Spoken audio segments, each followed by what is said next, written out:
We're now going to apply the SEALIGHT volume spray. This spray is specifically designed to be sprayed into the roots of the hair. It's going to give me the volume and body that I need.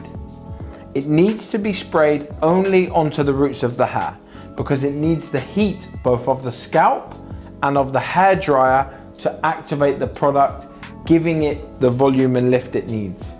If the product is sprayed onto the mid-lengths and ends of the hair, it can sit and make the hair weigh down, not giving the full and best effects of the product.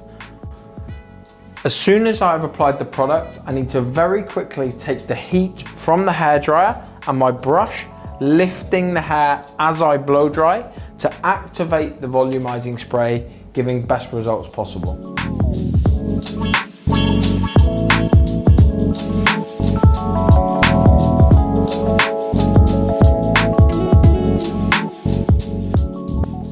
Now the hair is blow dried and finished, if you want to add extra volume and lift at the root, we can go back in and use a little more of the SEALIGHT volume spray, spraying on 1 or 2 sprays per section of hair directly at the root area before immediately blow drying the hair, lifting from the root to activate the product.